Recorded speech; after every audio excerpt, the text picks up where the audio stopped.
Hey, so today I'm going to do an August TBR. So I just finished all my summer classes, so for the next couple of weeks I'm going to have a lot of free time where I can really dive in and read a lot of the books that I've been looking forward to reading. So I have a pretty big stack here and I'm really excited to show y'all what I'm planning on reading. Okay, so the first book is one that I have already started. I'm about 67 pages in right now. This was one that I actually planned on reading last month, but classes got really stressful, so I didn't even get to start it last month.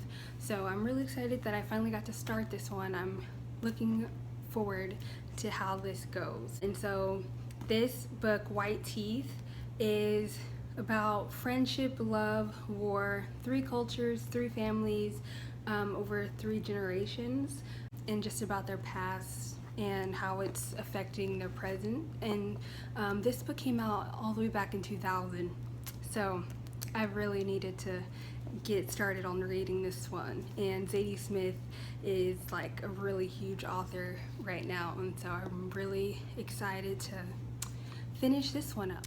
So my second book is Kafka on the Shore. I've heard so many good things about this. Like, this book is a classic, and Haruki Murakami is like a humongous author, so I'm so excited to get to read some of his work.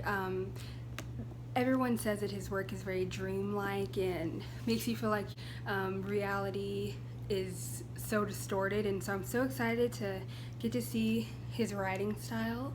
I haven't gotten to start this one yet, but on the back it says, "Here we meet a teenage boy, Kafka Tamura, who is on the run, and Nakata, an aging simpleton who is drawn to Kafka for reasons that he cannot fathom.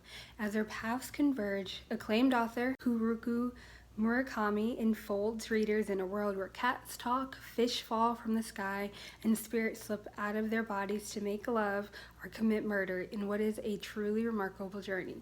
So this seems like such an interesting book, and I'm so excited to read it, and I will definitely let y'all know how this one goes. So for my third book, I have Maya Angelou, Letter to My Daughter, and I'm so excited to read this. She is just one of my favorite humans who have ever walked the earth. I love her so much, and this is a book to her daughter, which is all of us. She never actually had a daughter of her own, and so this is a letter to all of us. On the back it says, "I gave birth to one child, a son, but I have thousands of daughters. You are black and white, Jewish and Muslim, Asian, Spanish-speaking, Native American, and Alouette. You are fat and thin and pretty and plain, gay and straight, educated and unlettered, and I am speaking to you all. Here is my offering to you." So I love Maya, and I'm so excited to read this book, just getting her wisdom, and I just love Maya Angelou. So for my fourth book, I have Negroland by Margot Jefferson.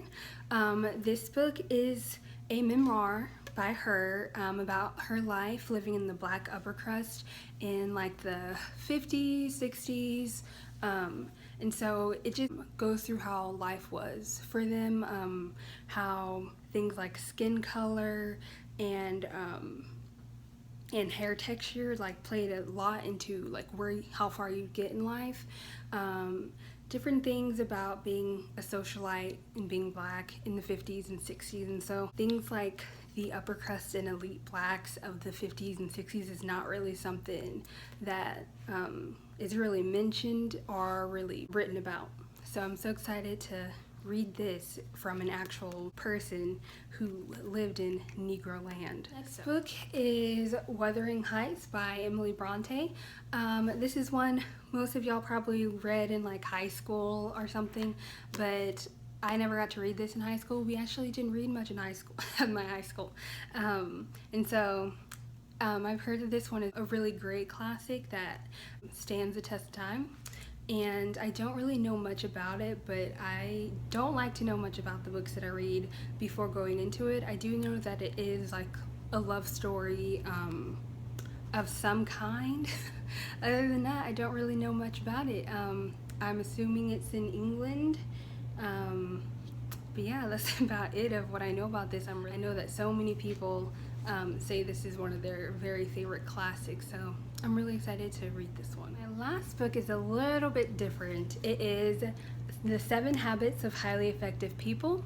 A lot of like CEOs, famous people, businessmen swear by this book, saying that it really changed their outlook and made them more productive and less of a procrastinator, which is a huge problem of mine.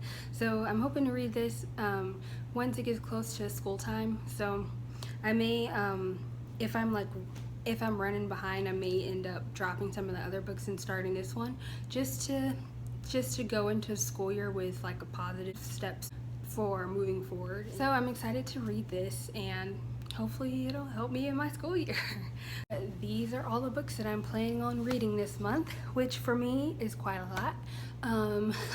I usually am always reading stuff for school, so this is going to be very different for me to be able to just have a couple weeks to just dedicate all my time to reading. So I'm super excited. Hopefully I'll be able to get through all of these. Most of them aren't too long. I think that only a few of them will be any sort of challenge to get through. So hopefully I'll be able to get through all of these this month. Let me know down in the comments, have you read any of these books? Especially about this book. I would love to hear what your thoughts were on this book, if it was actually helpful for you, if it gave you some new tools to help you be more productive in your life. So let me know down in the comments, and I'll talk to y'all later.